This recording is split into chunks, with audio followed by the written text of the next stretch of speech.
Welcome back again for another video. This is where electrons store the best party, and today we have some party, and we'll soon dig into go to the party and find out what party has for us. So tune in, relax, and learn. Today we all want to talk about 10 mistakes we always do while handling the RAM, that is random access memory. And we might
while removing the RAM, you must make sure that you are unplugged from the power lines, and you remove the battery. For this case, my battery is dead, and I don't have to worry about it's affecting anything. It's already dead, so that's why I'm removing them without removing the battery, and it's safe. So one of the first mistakes people do while handling RAM, one is not grounding themselves, and first you must know that the RAMs are very sensitive to static electricity, and it can damage sensitive electronic components, more so the RAM. And always you should ground yourself by touching a grounded metal object before handling RAM, or use an anti-static wrist strap. For me, I'd discharged myself from the electrostatic charges, so I'm safe. That's why I'm handling them with my bare hands. So it's always good you buy the anti-static wrist strap. It's always encouraged to handle the sensitive components of the electronic devices while you are grounded. To avoid any damages that might be done to the components due to the body's electrostatic charges. So that is it. So the first thing you will notice after removing the RAMs from the slot, you can see down there it's written DIMM, DIMM 2 and 1. So somebody is wondering what this DIMM means. DIMM is basically the dual inline memory module. So that is computer memory that is 64 bits and which allows faster data transfer. They are always used in desktop, laptop, and server computers. So then you must know also that there are different types of RAM. RAM we have DDR. The first ones are DDR, DDR2, DDR3, DDR4, and DDR5. Now the most common ones are DDR3 and 4. DDR5 are coming up, and they are always at, in the high-end laptops, maybe gaming laptops, because their speed is significantly higher than DDR4 and 3. So that's it. You must know that first for handle RAM, and you must know the type of RAM you're dealing with. Then the next mistake we always do is doing incorrect installation. RAM module should be properly seated in the memory slots, and the locking mechanism should be engaged. The locking mechanisms are the metallic parts in the slot at the sides that are used to secure the RAM with the board. So always you make sure you push the RAM down after inserting it to the slot for a proper secure by the locking mechanisms. The next mistake, the number 4 mistake, is mixing different RAM modules. And mixing different brands, speeds, or sizes of RAM modules may lead to compatibility issues, and this can affect system stability. And we are advised to use identical RAM modules for optimal performance. So, as you can see here, we have two different brands, and this is the Hynix and Samsung. So we are not advised to use these two in the same computer. We should, if it is Samsung, just use Samsung brands. If you have to use the two of them in the two slots, you use only one brand, not mixing them.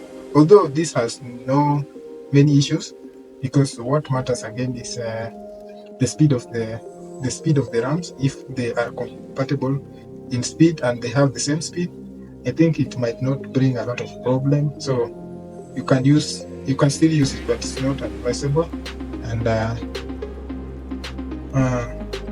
And to avoid the compatibility issues, just stick to one brand for one computer, and with RAMs with the same speed and same speed, same sizes of RAM, and you will be good. Your computer will not have any frequent errors or issues with the RAM. So number 5, next is not checking the motherboard manual.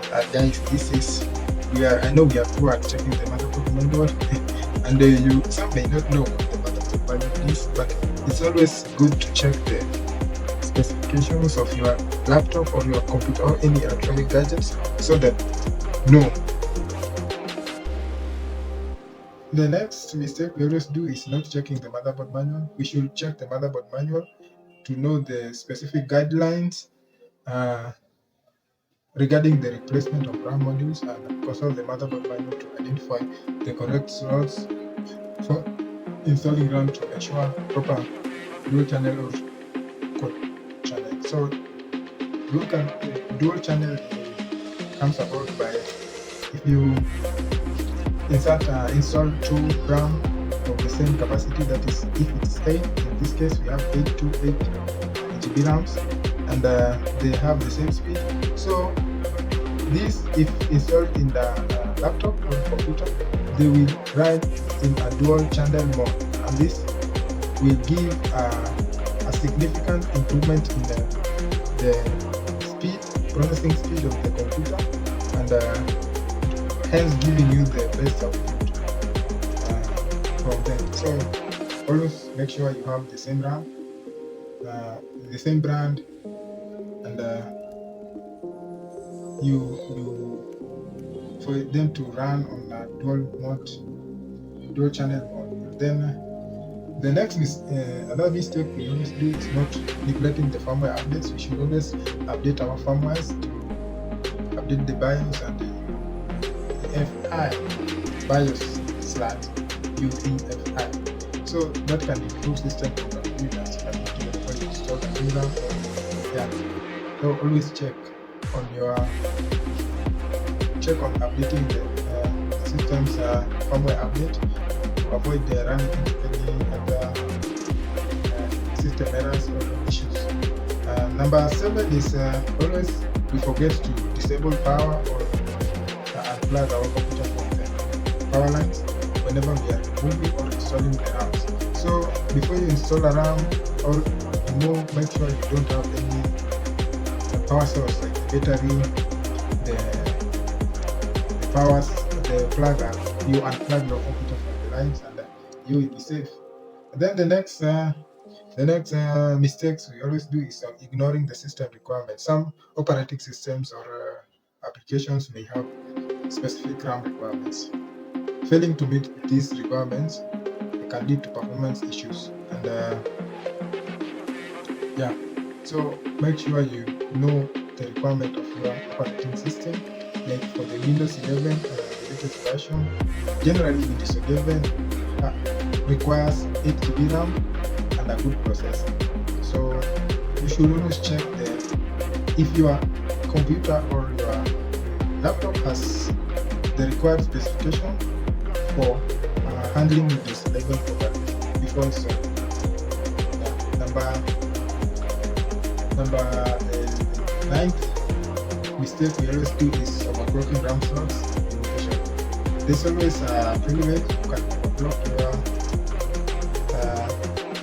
your RAM slots, and some motherboards have limitations on the maximum amount of RAM that can be installed or the maximum capacity per slot. If you exceed this limitation, you may run into a system not recognizing the additional RAM. So always know the motherboard's limitations. Then the last one is not running memory diagnosis. So after installing new RAM, it's a good practice to run memory diagnostic tools to ensure that the RAM is functioning correctly and to identify any potential issues.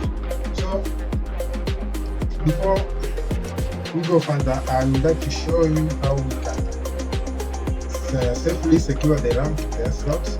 And first, you must make sure your RAM is a DDR4 or a DDR3. Your computer uses DDR3 or DDR4. For this case, we have DDR3, and you can identify that by looking at the slot, this space here.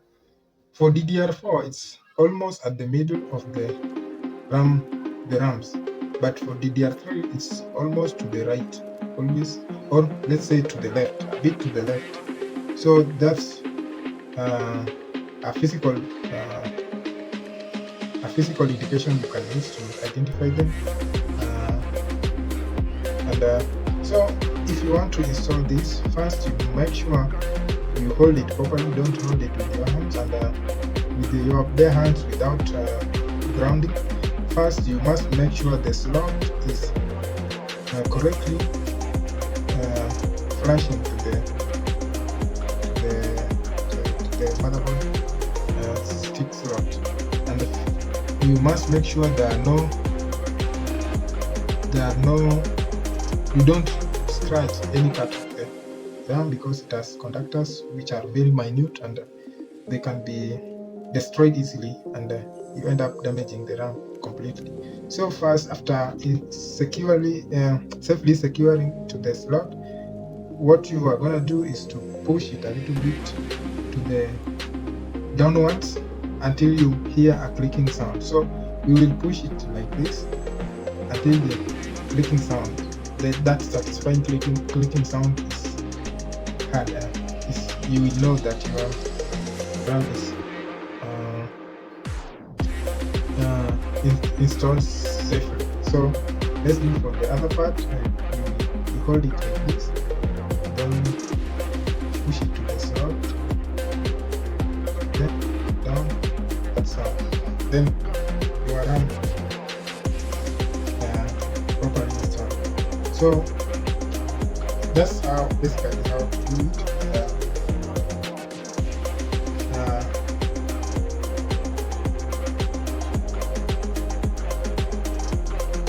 There are some things also you should consider about when you want to buy a DIMM RAM. And first thing you must check is to check the frequency of the RAM that your motherboard will accept, because motherboards will only accept certain frequencies of the RAM. So for you to be safe, you must know the speed your motherboard can handle, and go and buy the RAM at the same speed. And number 2 is the voltage. Some RAM will require voltage that is above the regular standard. You must be sure of the voltage. And then the third one is amount of RAM needed. What amount? Is it 8GB RAM, 16, or 2GB RAM? So you should know that. Then you must know the capacity, that is the 8GB, 16, and the amount you need is there. Like if your computer can handle 2, that is, it has 2 slots. And then you must check the warranty of the RAMs. And to avoid compatibility issues, we should only use as many RAM sticks as your motherboard can support. For example, some micro GX and ITX motherboards only have 2 DIMM slots. So with that, thank you very much for watching my YouTube video, and this was about mistakes we always do when handling RAM. Kindly subscribe and hit the notification icon and comment so that I can know what for sure is not doing well or what I missed. Your input is highly